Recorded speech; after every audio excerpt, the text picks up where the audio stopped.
Salutations and welcome to this channel. My name is Sheldon. It is a pleasure to have you join me to talk to you while you watch me from your bedroom in your boxes. Who knows? There's a couple of reasons why you may have jumped onto this video, and that's one, you're exploring ordination, or two, you've kind of been told to read it by your vocation advisor or coordinator, your minister, your pastor, family, or friends. So you've been potentially directed to this book by man or spirit. So the book I'm talking about is John Pritchard, The Life and Work of a Priest. I was told to read this book by my padre. In fact, just before I got onto the plane, she was like, here's all these books. I can't fit them in my bag, in my luggage. Can you fit them in yours? I was like, yes, padre. Okay. Yes, ma'am. So the three things that popped out to me whilst reading this book was busyness, silence, and pain bearing. Business, silence, and pain bearing. Now, I think we all understand. Well, you should understand, and maybe if you haven't realized yet, listen to this very carefully, that it's not a buckshy job being a minister. It's not a free ride, and you will be busy. Maybe not necessarily, during the working day. There will be meetings, you will be planning stuff, you will be organizing stuff, you will be doing welfare checks, you will be just maintaining the church. But in the evenings as well, everyone else is working 9 to 5. The times you've got to meet them is after that or before that. But I don't know who you're meeting at like 6 a.m. in the morning or 5 a.m. That'll be a serious case. But you're going to be busy. You're going to be busy. And for me, as a family man, as a husband and a father, that is something that really kind of challenged me. I'm like, hang on, my first call in life is to my family, but ministry seems to be demanding more of me than I can give, which was concerning, and I had to reflect on that. And luckily, the book talks on these things. You are going to be busy. But how do you hold busyness with family? There's a really good quote in this book, and it says this, not for verbatim, I'm trying to remember from the top of my head, that your family is your first church. Your ministry is your second. So your family is your first church, your ministry is your second.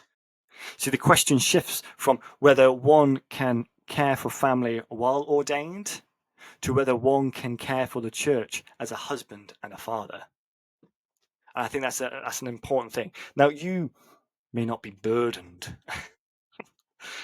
My wife's not going to like that. You may not be burdened with family. You may be single. You may be called to a life of celibacy. Who knows?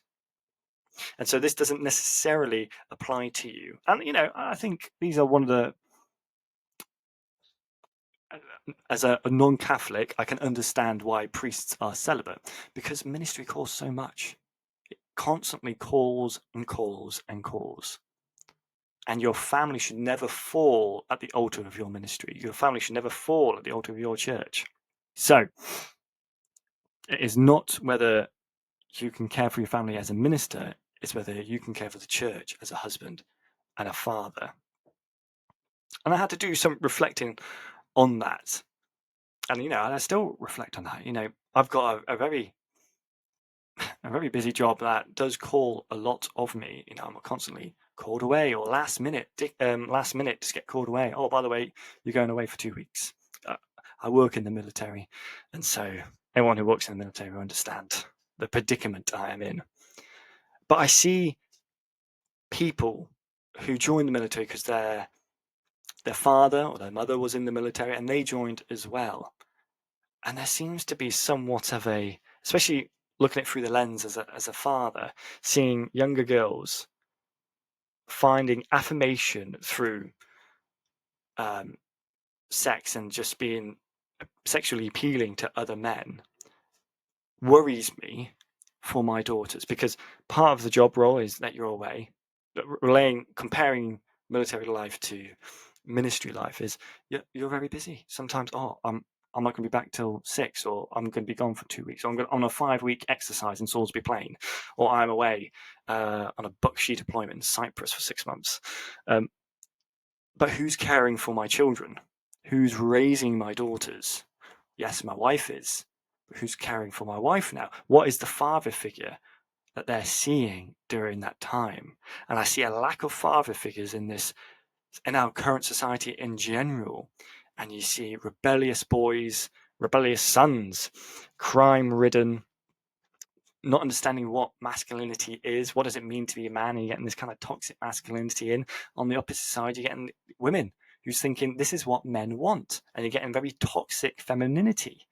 You're getting a very toxic side on both genders, male and female, because there is a lack of a father figure, or on the other hand, a lack of a mother figure that's imprinting on them, saying this is what it means to be a man. This is what it means to be a husband to your daughter. So when your daughters are looking for relationships, they go, that quality, they do not have a quality that my father has.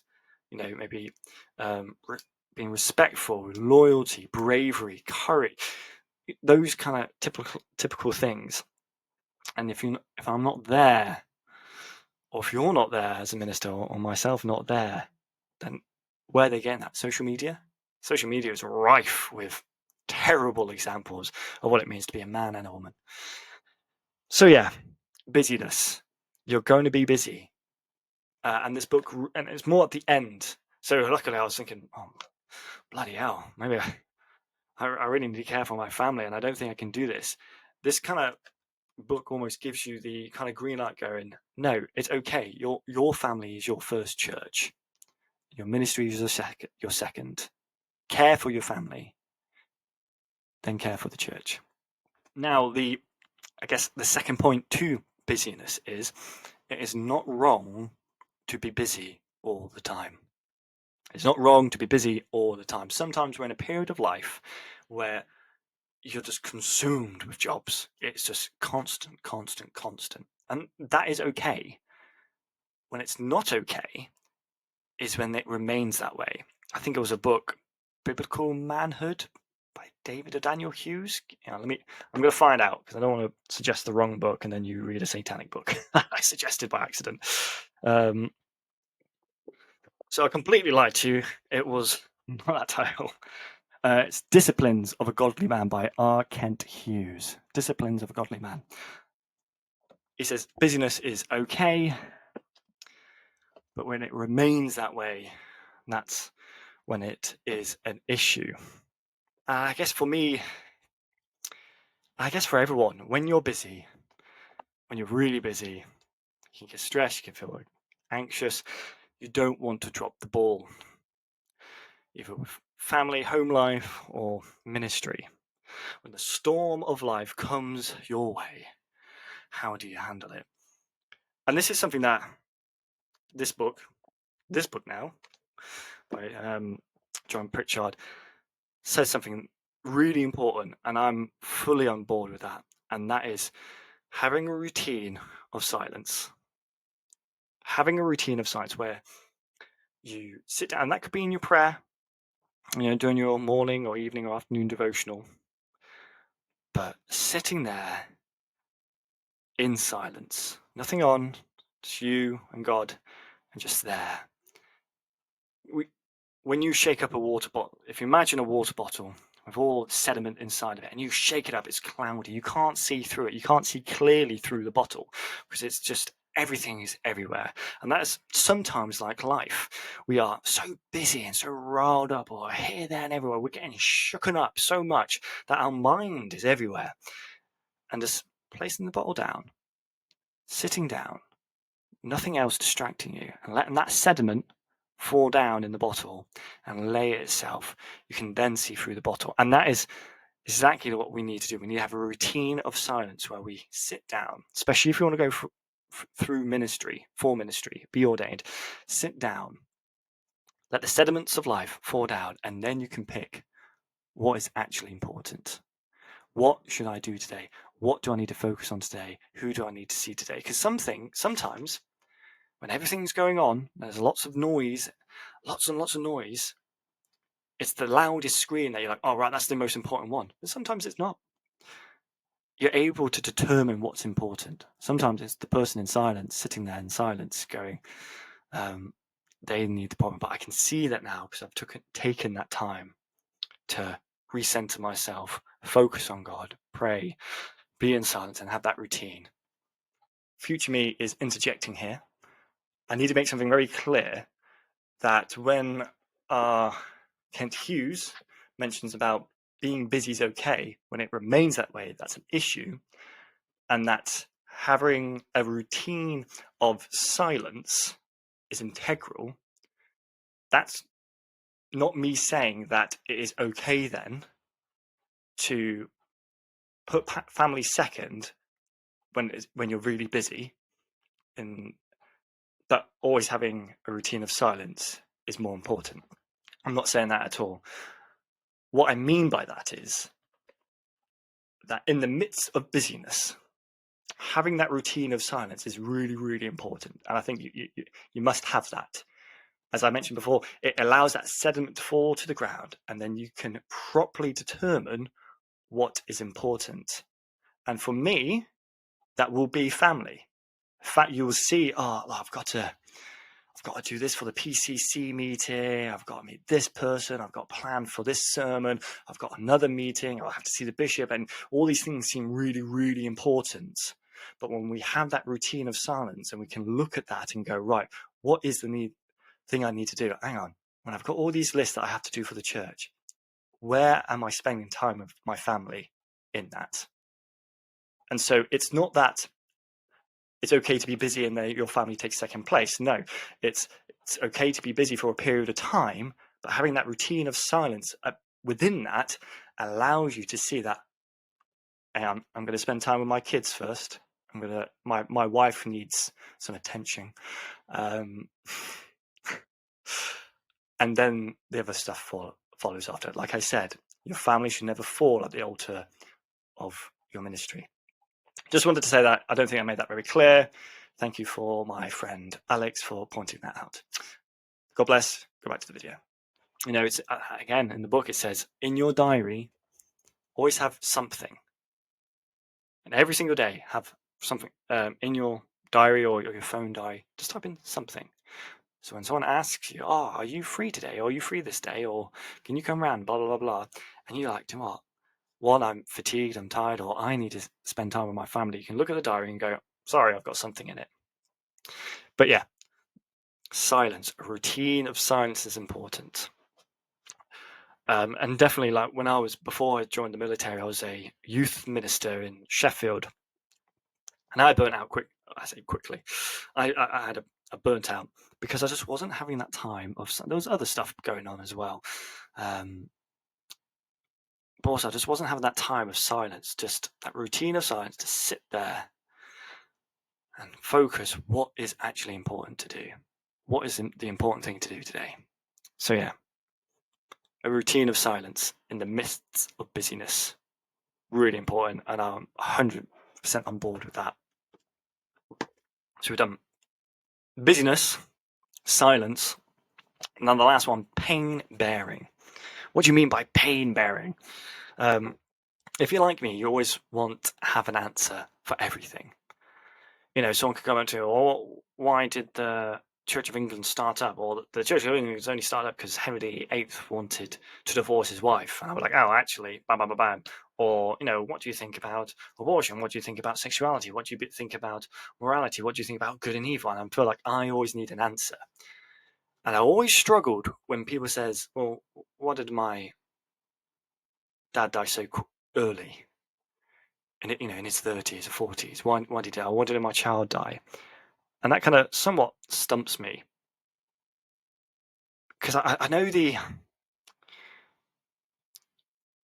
the biblical answer, but they're not really wanting to hear the biblical answer. For example, I heard someone give the analogy, an elderly woman, did her shopping, put it all in a paper bag, started walking, and it started pouring down with rain.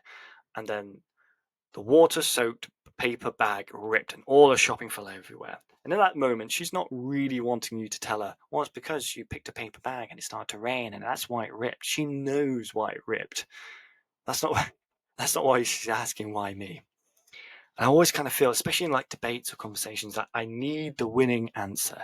I need to change your mind here and now. And John Pritchard puts it kind of very good in his book, The Life and Work of a Priest. He says, sometimes people just want you to bear their pain. They just want you to be there. And almost kind of suffer with them in silence. And again, that silence again. I think a perfect example of this is in the film Inside and Out.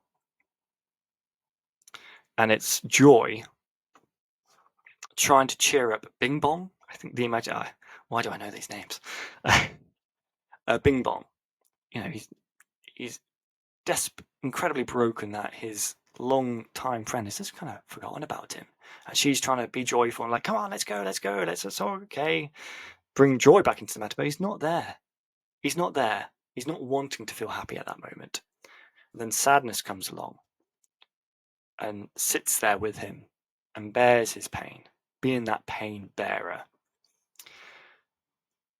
And he felt better. People want to, I guess, and sometimes just want you to bear their pain, just understand what they're going through. And that kind of relieved me, going, oh, thank goodness, I don't need to have the right answer and feel that pressure on myself. Like, I should know, I'm the minister, or I should know, I'm the Christian, I should give you this answer. But just to be there with them and go, yeah, life sucks. Yeah, that's horrid. That's painful. I understand. And that kind of really kind of highlighted to me, they're going, yeah, actually, not always you need to give an answer.